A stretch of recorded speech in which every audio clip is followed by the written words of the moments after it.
मात मनाऊं सरस्वती, गौरी पुत्र गणेश, जय बजरंगी पवन सुत, शरण पड़ा ब्रजेश।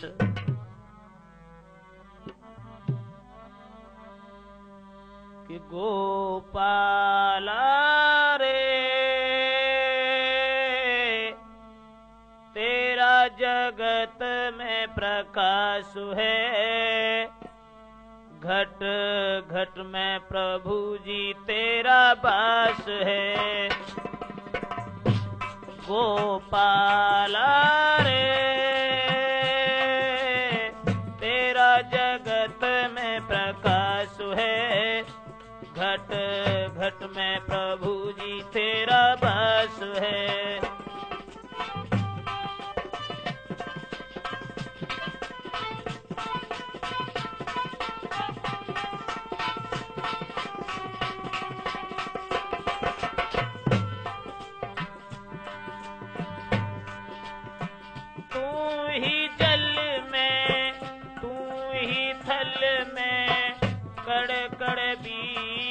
समाया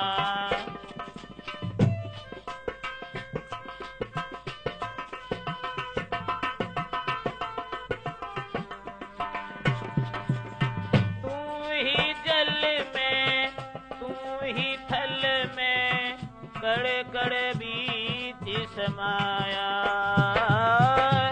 तू सृष्टि का करता धरता, अद्भुत खेल रचाया। प्रभु रहता तू सबके पास है, गोपाला रे तेरा जगत में प्रकाश है, घट घट में प्रभु जी तेरा वास है।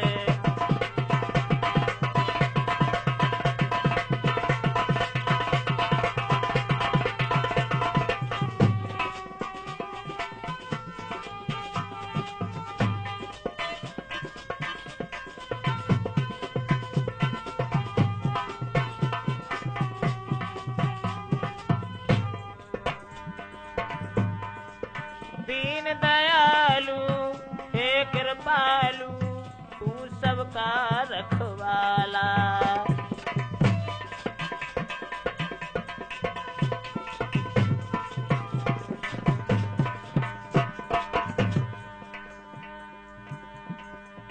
दीन दयालु हे कृपालु, तू सबका रखवाला। श्याम बिहारी कृष्ण मुरारी, नटवर तू नंद लाला। प्रभु तेरी ही मुझको आस है, गोपाला रे तेरा जगत में प्रकाश है, घट घट में प्रभु जी तेरा वास है। गोपाला रे तेरा जगत में प्रकाश है, घट घट में प्रभु जी तेरा वास है। नंद लाला रे तेरा जगत में प्रकाश है, घट घट में प्रभु जी तेरा वास है। हमारे इस पवित्र भारत में सभी बसने वाले बंधुजन, आज हम राजपूत कैसेट के द्वारा आप लोगों के समक्ष सीता वनवास का पवित्र आख्यान लेकर के चल रहे हैं,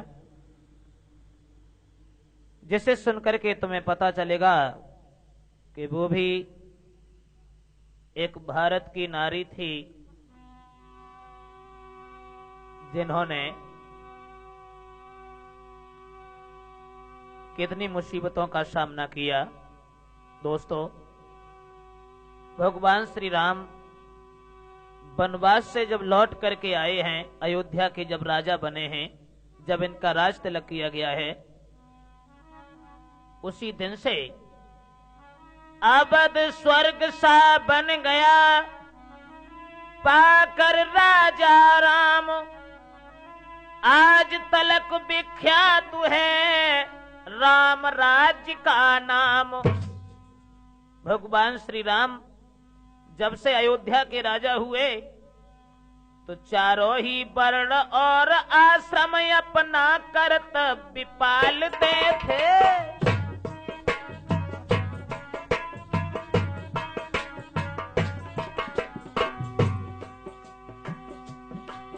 चारों ही वर्ण और आश्रम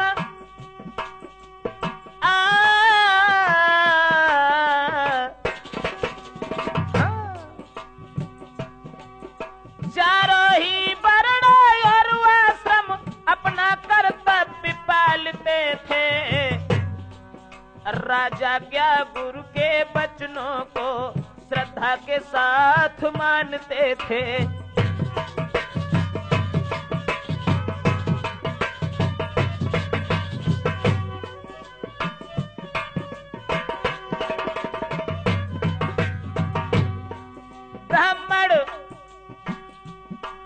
ब्राह्मण धर्मोत्सव देकर सबका कर्तव्य बताते थे। क्षत्रिय शासन की नीति समझ शासित का कष्ट मिटाते थे।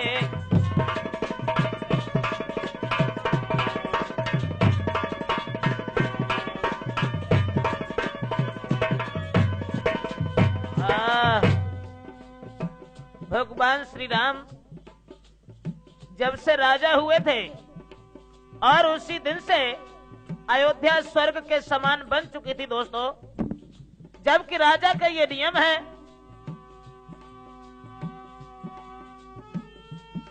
नियमों में ऐसी बोलन थी जिससे दुख पाती रहे प्रजा।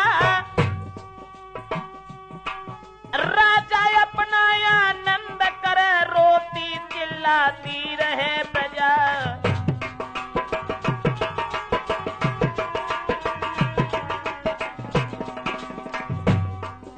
राजा अपना आनंद करे रोती चिल्लाती रहे प्रजा।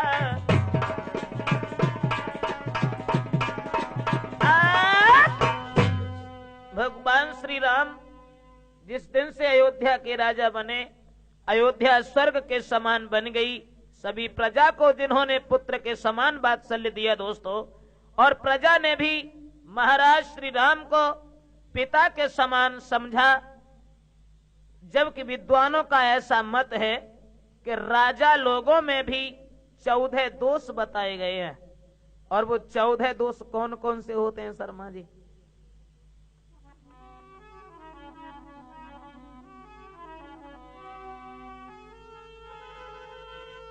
कि अभिमान, झूठ, आलस्य, क्रोध, अज्ञान, अनीति, नास्तिकपनु, इंद्रिय सुख, मूर्खों से विचार, हठ धर्मी पन, मंत्रणा कथन।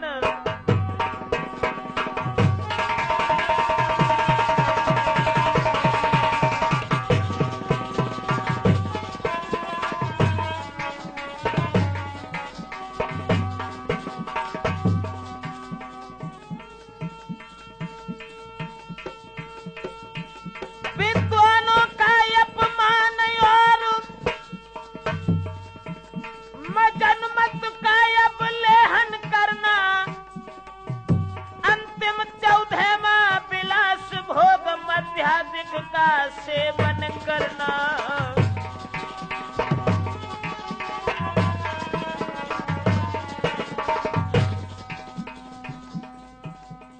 इन दोषों से सर्वदा बचता रहे नरेश।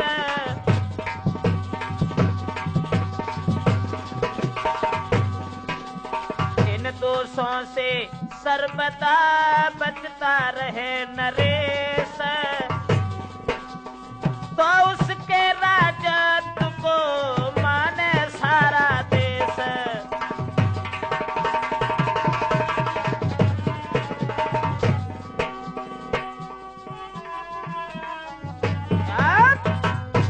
इन 14 दोषों से जो बचता रहे वही राजा समाज को प्यारा होता है दोस्तों। जानते हो यदि प्रजा निरीक्षक पापी हो, निर्दयी घूस लेने वाले,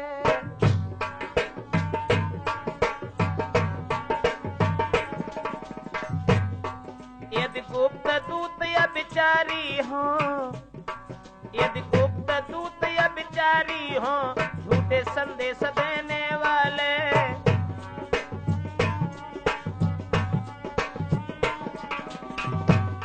यदि वैद्य गुरु हो चटुकार, सेना नायक षड्यंत्री हो, यदि बकवादी मीठे कपटी राजा के सारे मंत्री हो,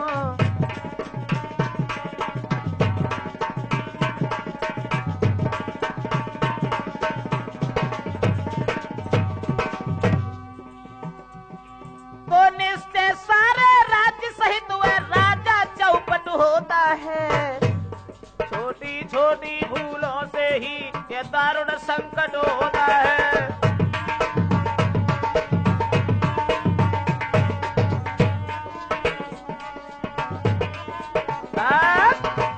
इसलिए राजा को चाहिए हमेशा ये देखे कि मेरी प्रजा दुखी है या सुखी है। राजा चाहे दुख उठाए लेकिन प्रजा को कभी दुख देखने को ना मिले। तो ध्यान रखना दोस्तों, भगवान श्री राम के राज्य में ऐसी कोई पोल नहीं थी। भगवान श्री राम प्रजा को पुत्र की तरह से वात्सल्य दिया करते थे। एक बार महाराज श्री राम का दुर्मुख नाम का जो दूत था, चारों तरफ से खबरें ला करके महाराज को दिया करता था। एक दिन एक ऐसा संदेश लेकर के वो आया, मन ही मन में सोचने लगा क्या करूं, कि खुद सोच रहा था दुर्मुख वह कैसे संवाद सुनाऊं मैं।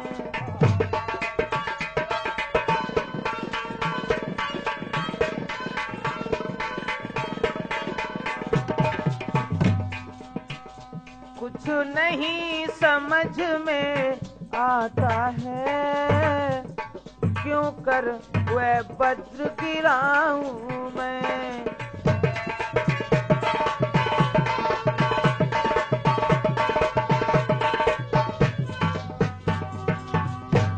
मोह जभी खोलता हूँ अपना,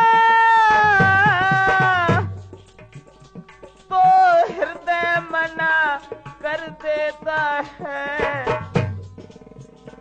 रखता हूँ मोह को बंद अगर, कर्तव्य खबर तब लेता है।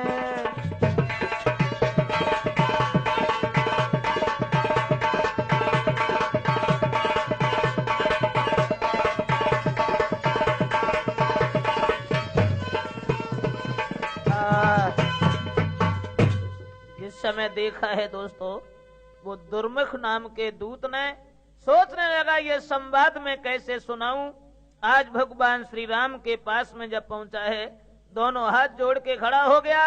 जिसके आंखों से आंसुओं की धारा बह निकली, तो भगवान श्री राम ने पूछा कि बताओ क्या कारण है। लेकिन कोई बात नहीं कही, चुपचाप ज्यों का त्यों खड़ा रहा। भगवान श्री राम कहने लगे बताओ बात क्या है।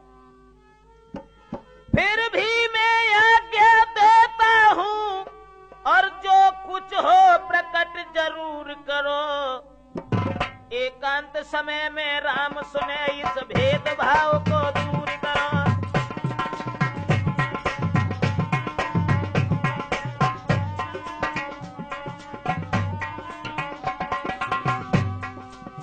भगवान श्री राम ने कहा भैया अरे कुछ तो बोलो, अगर तुम सभा के मध्य में कुछ नहीं कहना चाहते हो तो हम एकांत में तुम्हारी बात सुनेंगे, बताओ।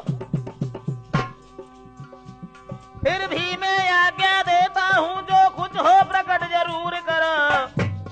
एकांत समय में राम सुने, इस भेदभाव को दूर करो।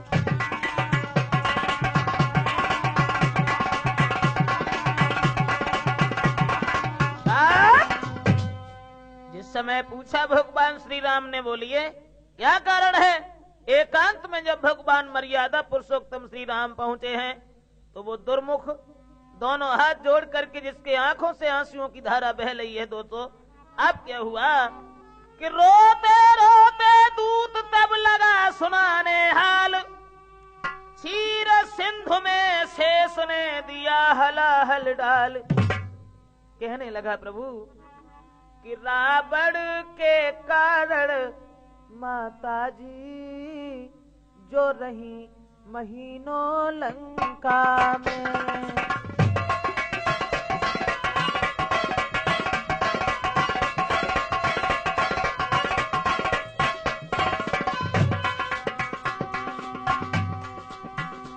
बस इसी बात को दोष समझ कुछ लोग पड़े हैं शंका में।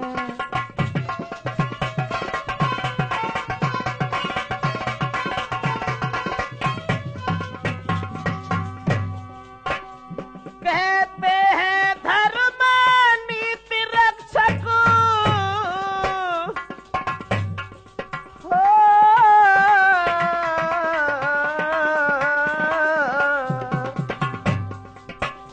कहते हैं धर्म नीति रक्षक, जब रघुकुल मणि की गद्दी है तो पर घर रह आने वाली नारी क्यों घर में रखी है।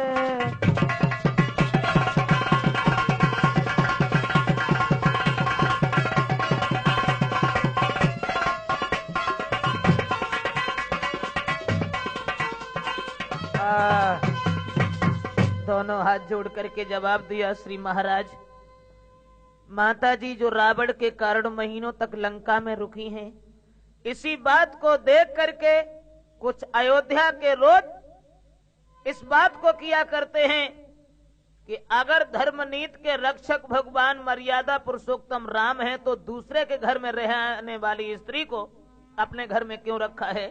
इतने शब्द सुनने के बाद में दोस्तों बहुत संभाला राम ने, संभला नहीं शरीर, छुटते ही इस तीर के दिया हृदय को चीर। आखिर मुख से निकल ही गई नाथ के हाय, देखा पल्लव सम गिरे सीतापति रघुराय।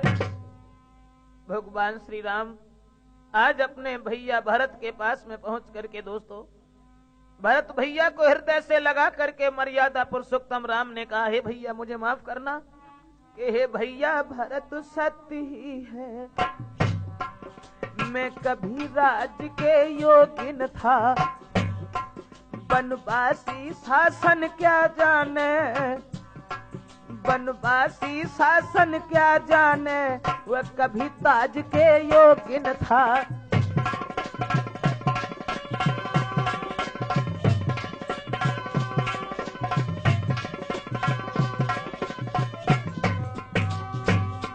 पर बीत गई सो बीत गई,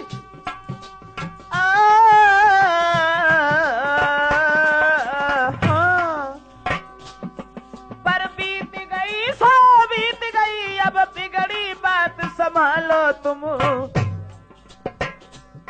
जो भार राम के सर पर है, जो भार राम के सर पर है, भाई हो उसे उठा लो तुम।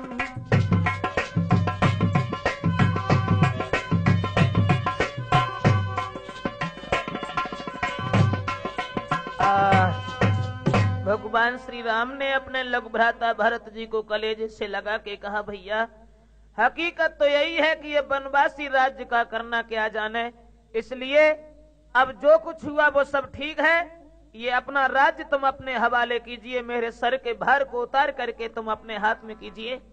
तो रोते रोते भरत ने दियो अपनी राय, सब प्रकार से बात है अनुचित है रघुराय।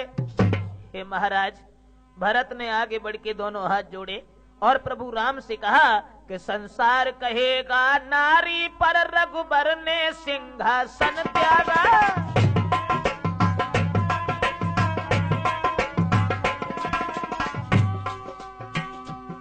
संसार कहेगा नारी पर रघुबर ने सिंहासन त्यागा। एक ही चोट में हार गए भारी पन धीरज पन त्यागा।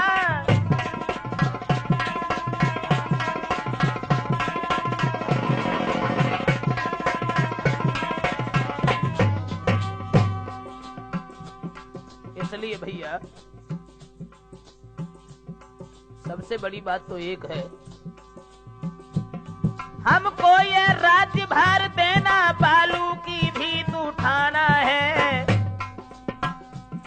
जब कंधा बड़े डालते हैं, छोटों का कहाँ ठिकाना है।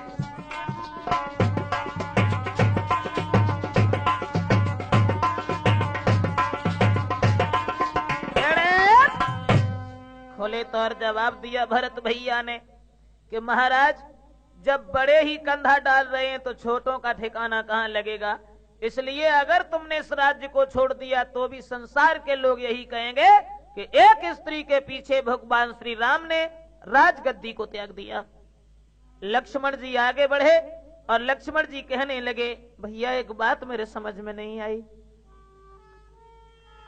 लक्ष्मण बोले, व्यर्थ है ये सब राय उपाय, और जांच आंच से हो गई, फिर क्यों त्यागी जाए। भैया निर्दोषिनी नारी दंड पाए, क्या ये अधर्म का काम नहीं। ऐसे कामों को करके क्या रघुकुल होगा बदनाम नहीं।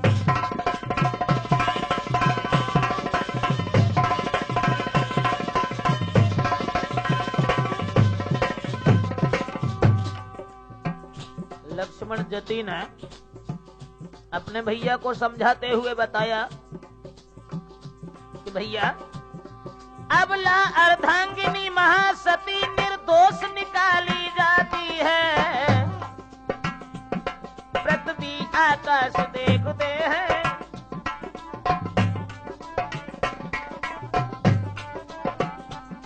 पृथ्वी आकाश देखते हैं, कौशलपुर कितना घाती है।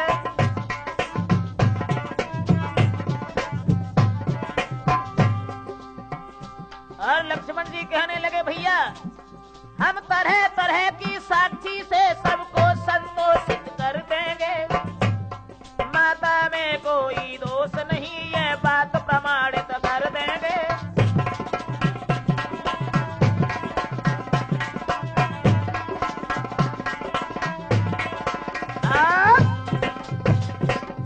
खुले तौर शेष अवतारी लक्ष्मण जी ने जवाब दिया, भैया आप शांत रहिए, जो भी है वो सब मेरे ऊपर भार छोड़ दीजिए। हम प्रजा को अच्छे तरीके से संतोष दे देंगे और अपनी माता को निर्दोष प्रमाणित करके दिखला देंगे। तो भगवान श्री राम ने कहा, भैया लक्ष्मण तुम्हारी ये भूल है। अरे सीता ही क्या कि जनता पर भेंट चढ़ा दूंगा, गृह लक्ष्मी क्या गृह जीवन में।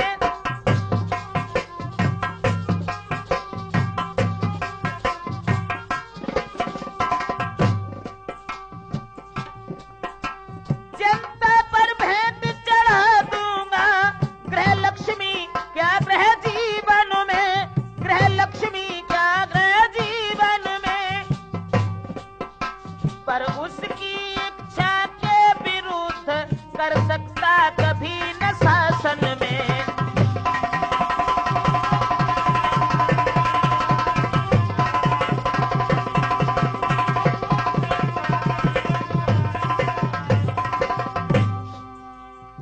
खोले तौर कहा कि भैया गृह लक्ष्मी क्या जनता के कारण मैं अपनी जिंदगी को जिंदगी नहीं समझेंगे। इसलिए लक्ष्मण जी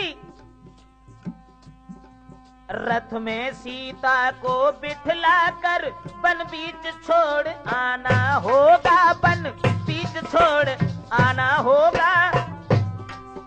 सूरज छुप जाने के पहले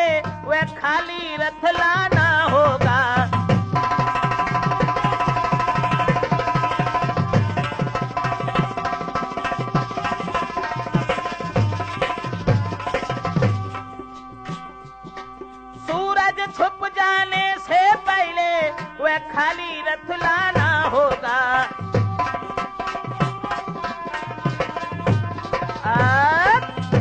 खुले तौर भगवान श्री राम ने कहा, हे भैया लक्ष्मण, जनता पर भेंट में स्त्री ही नहीं बल्कि अपनी जिंदगी को जिंदगी नहीं समझेंगे, इसलिए तुम मेरी बात मानो। सूरज छुप जाने के बाद में खाली रथ लेकर के घर में आओ और सीता जी को बिठाल करके वन में छोड़ आओ। दोस्तों, इतने शब्द सुनने के बाद में लक्ष्मण रोते रह गया हृदय भी डोल, और लगे टालने पर वहां चली न टाल मटोल।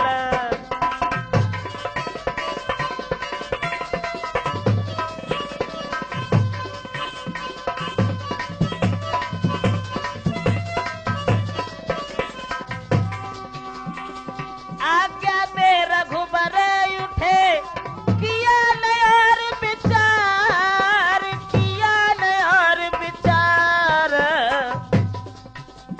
भरत लखन से उस दिवस हुआ नहीं आहार।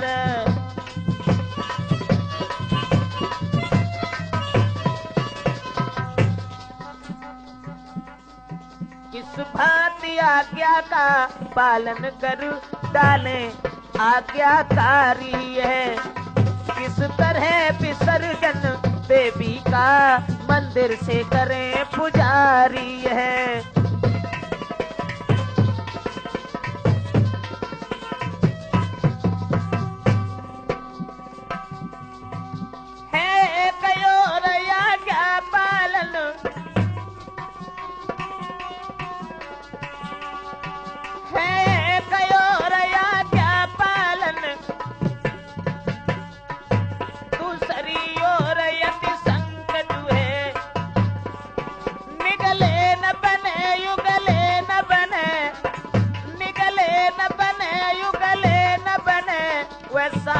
सुंदर की गति है।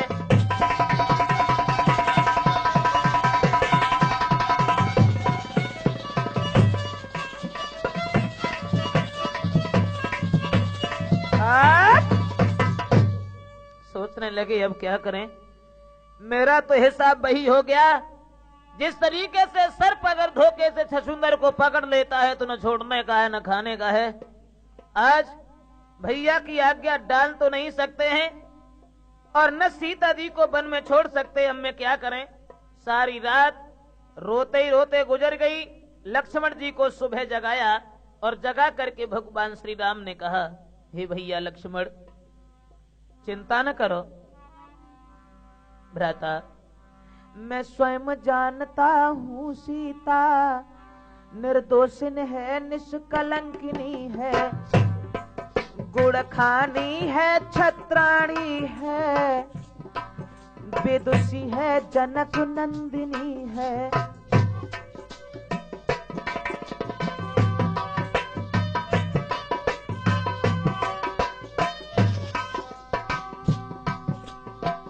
इसलिए भैया लक्ष्मण घबराओ नहीं वीरन, क्या मैं वही राम हूँ जिस सीता के हर जाने पर मैं पागलों की तरह से ठोकरें खाता फिरता था, जिस सीता को लंका से ले आने के लिए लाशों पर लाशें बांटता था, आज वही राम अपनी हृदय की देवी को घर से बिना पाप के बिना अपराध के निकालने की सोच रहा है। हे लक्ष्मण भैया, जिसके हर जाने से बन बन पागल की भांति विचरता था, जिसके छुटकारे की पृथ्वी लोथों से लथपथ करता था,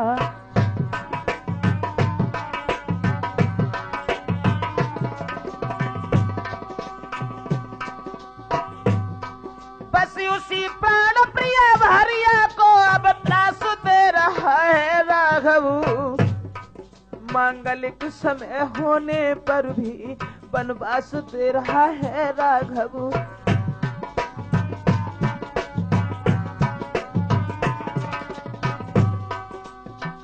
भैया लक्ष्मण, बस अब विलंब का काम नहीं, आसन से मत डोलो लक्ष्मण, अपने राजा से स्वामी से।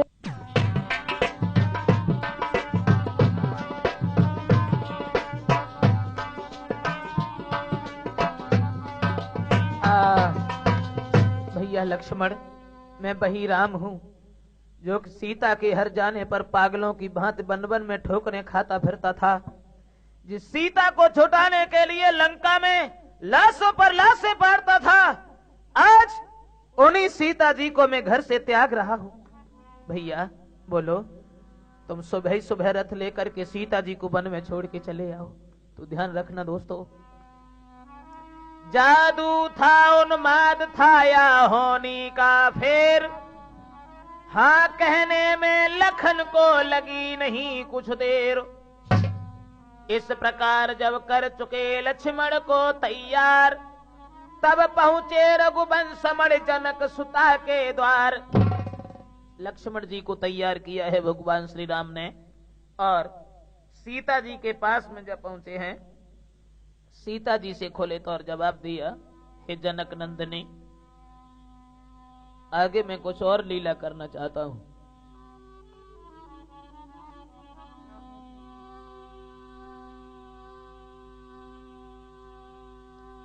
हे सीते, स्वरमंडल जो बानर बनकर के लंका से तुमको छुड़ा करके लाए हैं, उन्हें अपने बल के ऊपर इतना बड़ा घमंड हो चुका है, किसी तरीके से हमें उनके घमंड को दूर करना है।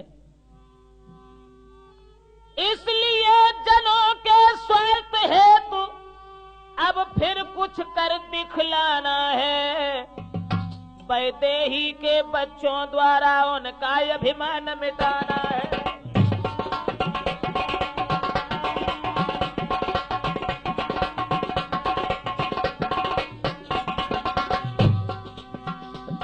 वैदेही के बच्चों द्वारा उनका अभिमान मिटाना है।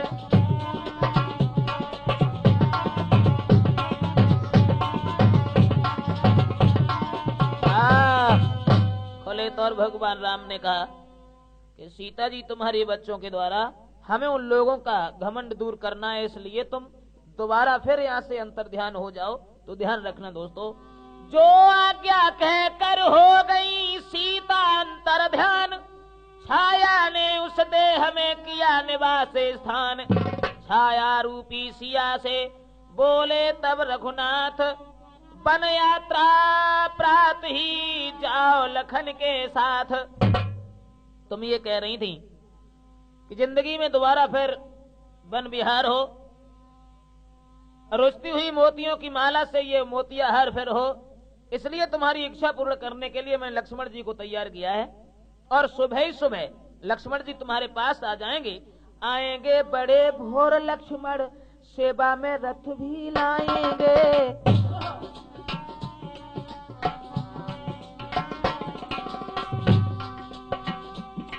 ये कार्य उन्हीं को सौंपा है, वे साथ तुम्हारे जाएंगे।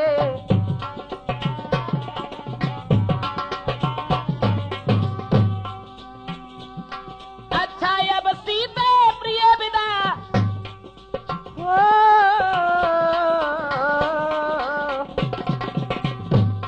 अच्छा अब सीता प्रिय विदा, जग में निर्मल चांदनी रहा। ये राम तुम्हारा बना रहे, तुम सदा राम की बनी रहो।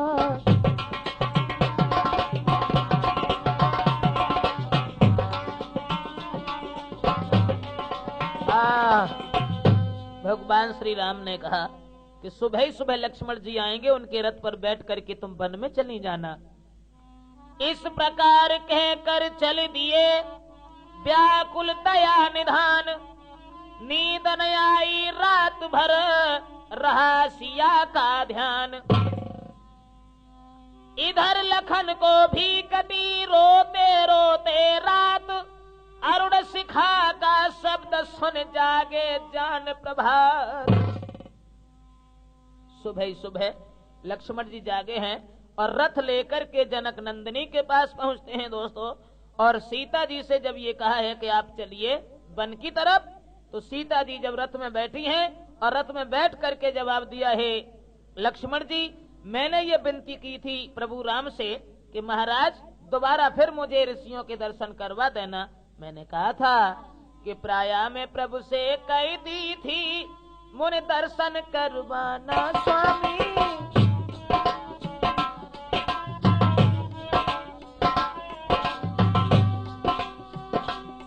प्राया में प्रभु से कही दी थी मुझे दर्शन करवाना स्वामी। फिर एक बार प्राकृत दर्शन दासी को दिखलाना स्वामी।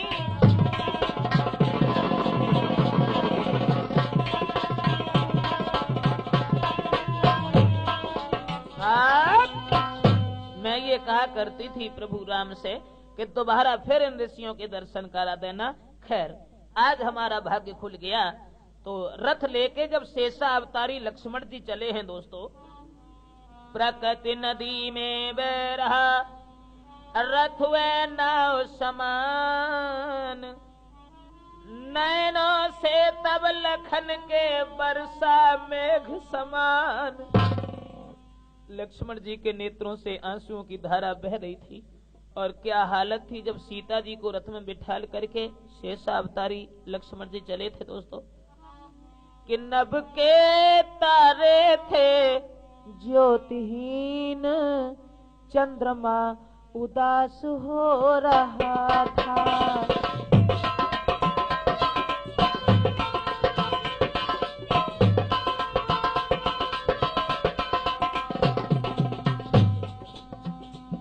कड़ नहीं ओस के गिरते थे,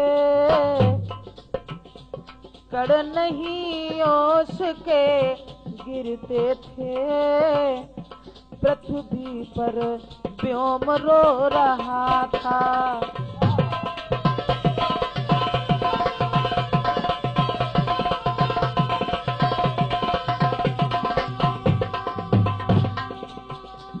दूसरी ओर लाल मालिए सूरज रुक रुक कर उगता था, उन मोती जैसी बूंदों को, उन मोती जैसी बूंदों को अति शीघ्र हंस सम चुनता था।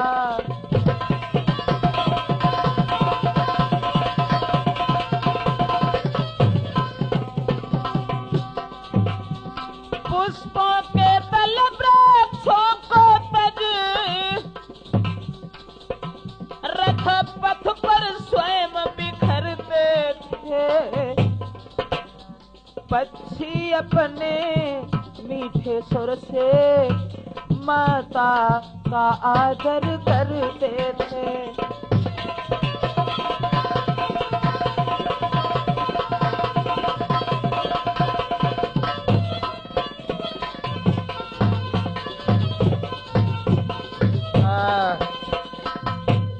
ये दशा बन गई दोस्तों जिस समय सीता जी को लेकर के लक्ष्मण जी चले हैं रथ पर बिठाल करके। सूर्य भी रुक रुक करके उग रहा था, फूल वृक्षों को तज तज के रथ के रास्ते पर बिखरते हुए जा रहे थे। सीता जी को लेकर के जिस समय भगवान श्री राम के लग भ्राता लक्ष्मण जी गंगा नदी के तीर पहुंचे हैं और श्रद्धा के साथ वहां स्नान किया, विनती करने के बाद रथ को हाँक करके जब एक वन में पहुंचे हैं, वन के बीच में जब पहुंचे हैं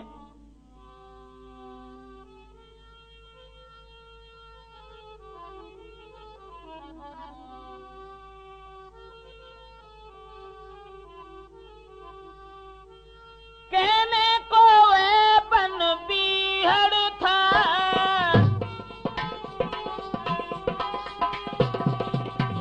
कहने को वह बन बीहड़ था, पर पावन पथ गंगा का था। मुनि वाल्मीकि के आश्रम को, मुनि वाल्मीकि के आश्रम को, वही पद शीघ्र पहुंचाता था।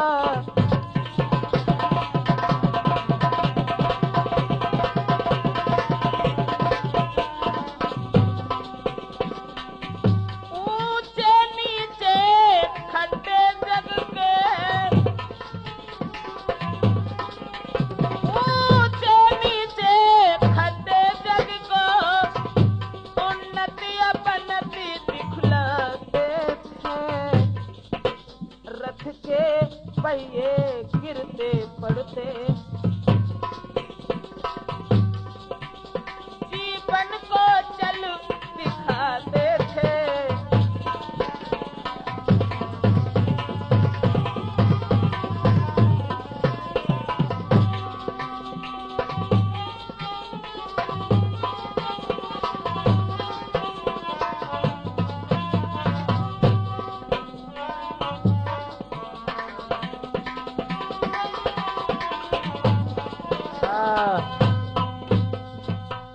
जब वन में पहुंचे हैं, जिस वन के बीच में पहुंच करके दोस्तों, उसी विपन में लखन ने बागडोर ली थाम।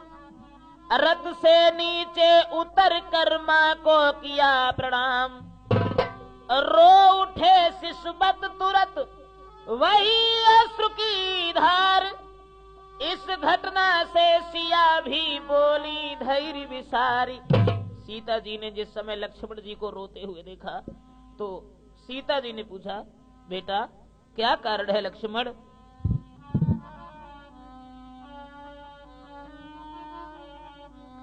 हे रघुकुल के छोटे राजा, क्यों रोते हो अकुलाते हो?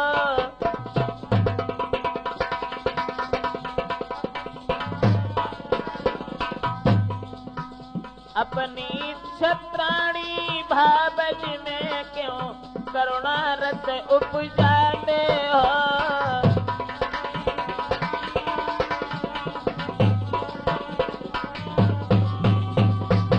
क्या कारण है बेटा लक्ष्मण, रो क्यों रहे हो? इसलिए धीरता धारण कर सब छुपा भेद खोलो लक्ष्मण। क्या सोच रहे, क्या देख रहे, क्या चिंता है, बोलो लक्ष्मण।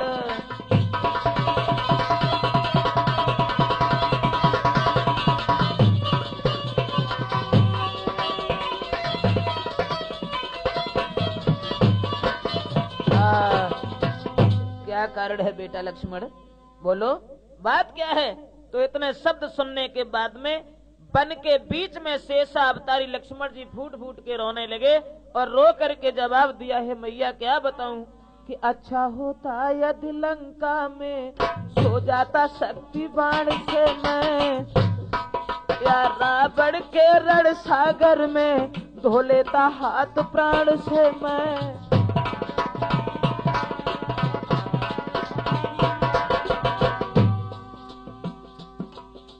हे मैया, अगर मेघनाथ की शक्ति बाण के द्वारा मैं लंका में ही खत्म हो जाता तो भी अच्छा था, रावण के युद्ध में मारा जाता तो भी अच्छा था। ये दिन तो नहीं देख पाता जो जीता हुआ मर रहा हूँ। अपने मन मंदिर की माँ पर, अपने मन मंदिर की माँ पर कुसमैया घात कर रहा हूँ।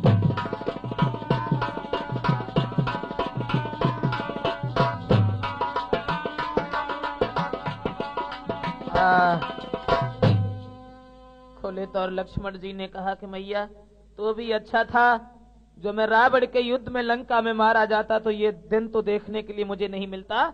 आज इतने शब्द सुनने के बाद में भैया एकदम से रथ में से कूद पड़ी सीता जी और जवाब दिया, क्या कारण है बेटा लक्ष्मण, सच बोलो बात क्या है?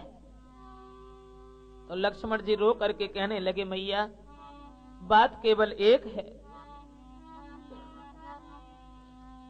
कि लंका में डंका बजा दिया पर अबद बद किए देता है।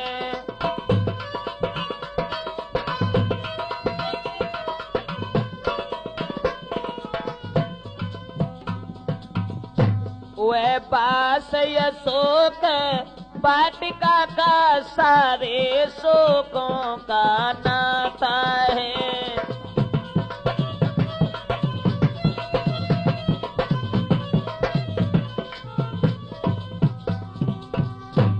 भारत की ऊंची नारी का तुमने तो चरित्र दिखाया है, पर अवधवासियों ने उसको अत्यंत बुरा बतलाया है।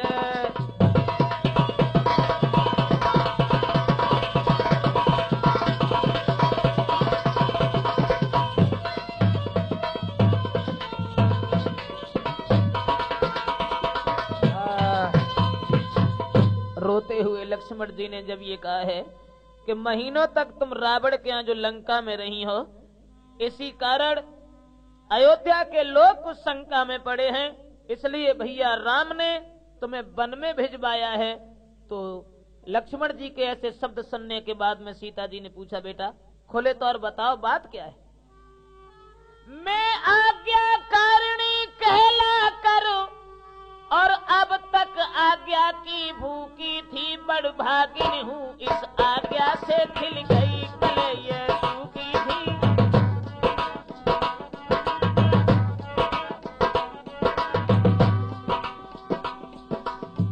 हे बेटा, मैं आज्ञाकारिणी होने के बाद भी आज भी आज्ञा की भूखी हूँ। आप बताइए, खोले तो और बताइए कि बात क्या है। पति के प्रतियोग दुख सुख में पत्नी ही हिस्सा लेती है।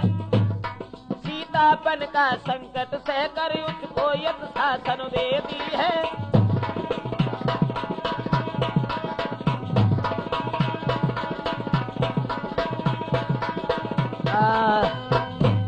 इसलिए बेटा लक्ष्मण, अगर यही बात है, हमारे पिया ने ये कहा है कि वन में छोड़ के चले आओ, तो देवर सानंद लौट जाओ।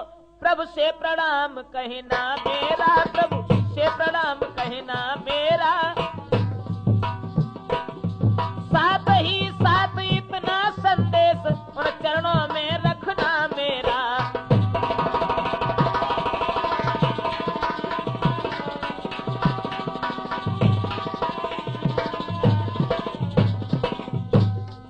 अवधेश्वर का कुछ दोष नहीं, वे इस लीला में बेबस है, वे इस लीला में बेबस है।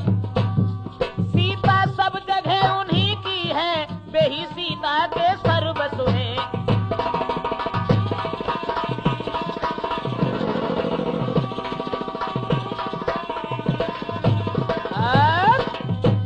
इतने शब्द जब कहे हैं कि बेटा अगर हमारे महाराज ने ये कहा है कि सीता जी को वन में छोड़ आओ, तो तुम जाओ आनंद के साथ घर लौट जाओ और मैं इसी वन में रहूंगी। तो इतने शब्द सुनने के बाद में दोस्तों बुरी तरह से शेषावतारी लक्ष्मण जी रोने लगे।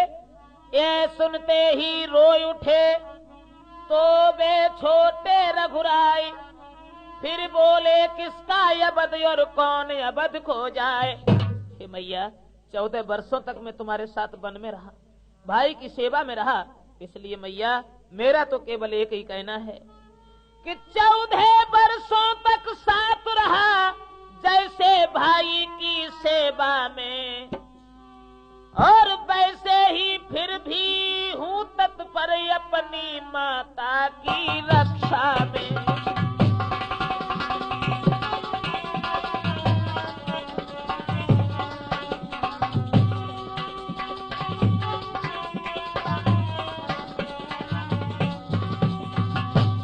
चौदह बरस तक अगर मैं भैया की सेवा में रहा हूँ, तो अब आजीवन में तुम्हारी रक्षा में यहाँ रहेंगे वन में। मैं लौट के अवध में नहीं जाऊंगा माँ, बिल्कुल नहीं जाऊंगा। मैं भी कर्तव्य इधर अपना कर जाऊंगा इन चरणों पर।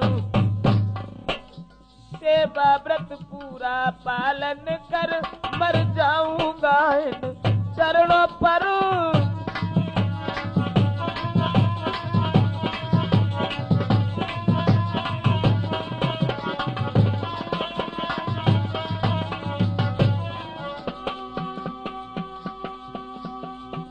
सेवा व्रत पूरा पालन कर, मर जाऊंगा इन चरणों पर।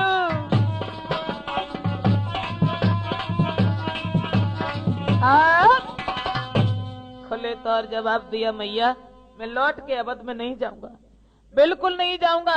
उसी समय सीता जी ने कहा, बेटा लक्ष्मण संतोष धारण करो, तुम लौट जाओ। क्या तुम अपने भैया की आज्ञा का उल्लंघन करोगे? जाओ।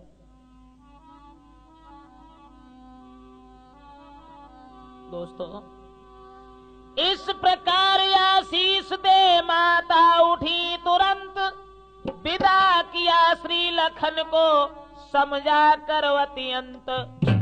हाँ का तो रथ लखन ने, किंतु न हाँ का जाए।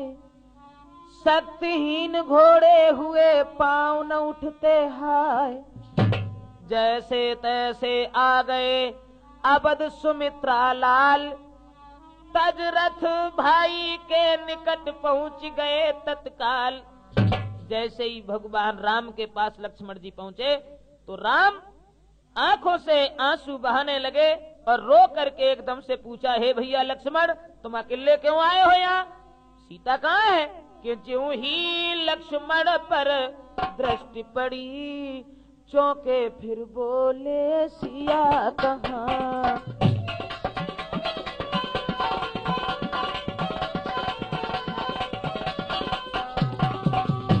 जिसके विराग में प्राण दुखी, वही प्राणों की प्रिया कहाँ।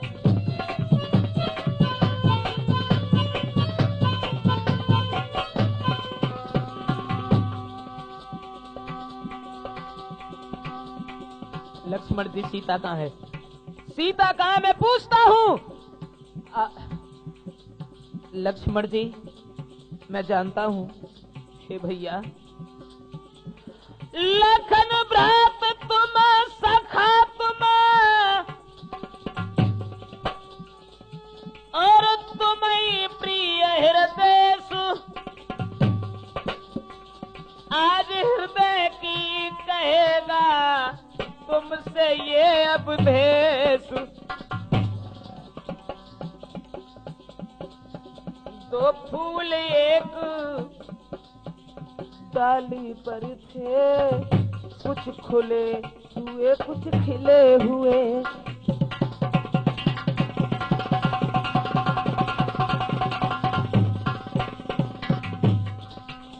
टूटे बे निठुर हाथों से जो थे आपस में मिले हुए।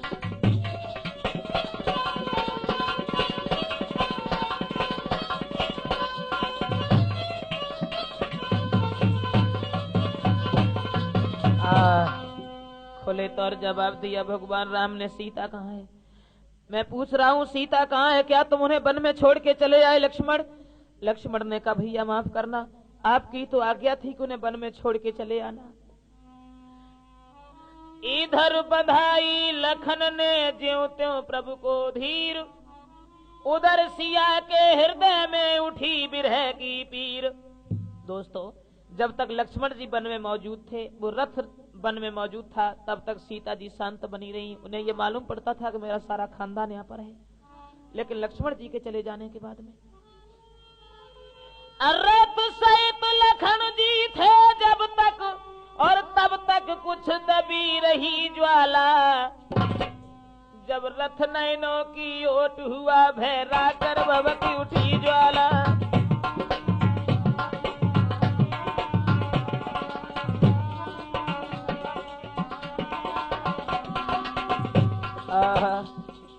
सीता जी बुरी तरह से रोने लगी, रोती चिल्लाती हुई वन में इधर उधर घूमने लगी। लेकिन दोस्तों, कोई नजर नहीं आ रहा है। अब क्या हुआ? पर विधना का जो था विधान, होकर बस रहा वही वन में। वैदेही बन देवी समान, योगिन बन कर बिचरी बन में।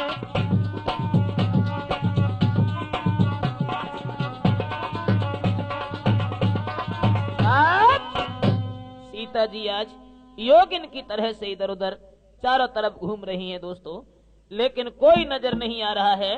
तो बिरह छटा सी छा रही थी, घुमड़ घुमड़ जब घोर, बोल रहा था इस तरह बिरहिन का मन मोर। असिया बुरी तरह से उस वन में बिलख रही हैं दोस्तों, कि रोई रही वन में ठाड़ी, जनक दुलारी सीता माए। रोई रही वन में ठाड़ी, जनक दुलारी सीता माए।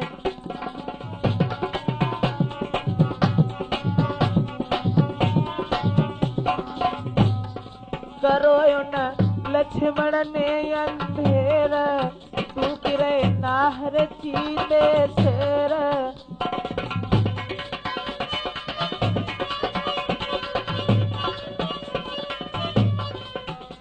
विकट बन बेहड़ झाड़ी, बन बेहड़ झाड़ी, जनक दुलारी सीता माए। रोई रही बन में ठाड़ी, रही कर करो ना जननी रोए, सबर कैसे जा दिल को होए। गर्भ से मात बिचारी, जनक दुलारी सीता माए। रोई रही वन में ठाड़ी, अरे वन में ठाड़ी, जनक दुलारी सीता माए।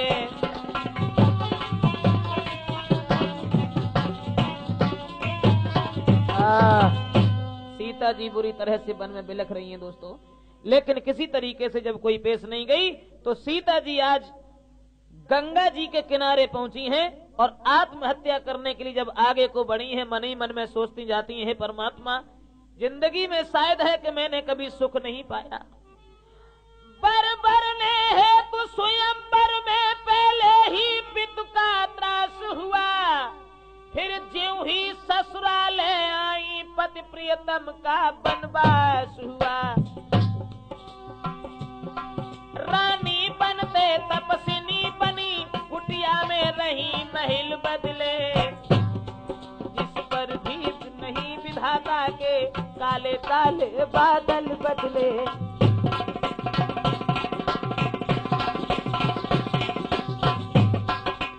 अब क्या करूं? अपमान लखन का कर डाला, उस वन में मर्म बचन कह के, खुद भी स्वामी का विरह सहा, रावण की लंका में रह के।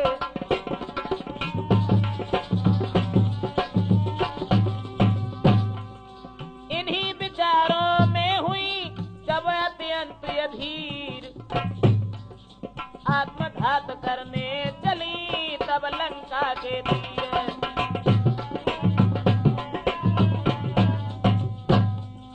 आत्मघात करने चली तब गंगा के तीर।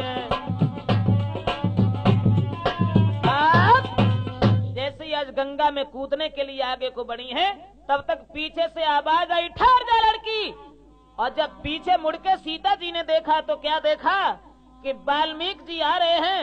और वाल्मीकि ने जैसे ही देखा है सीता जी को तो खुले तौर कहा कि बोले बेटी धीरज रखो, यो प्राण कमाना ठीक नहीं, संकट में या संघर्षों में पागल बन जाना ठीक नहीं।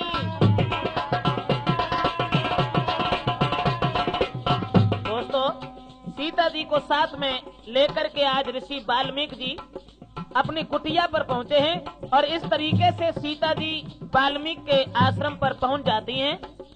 सीता जी को भगवान श्री राम ने वनवास दिया है और सीता जी को बार बार समझा करके पहुंचे हैं वहां।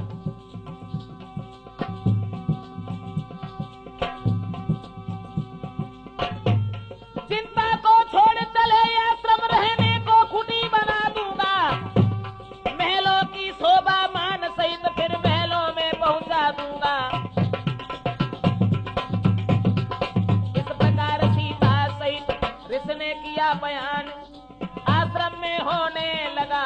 अब कुटीर निर्माण।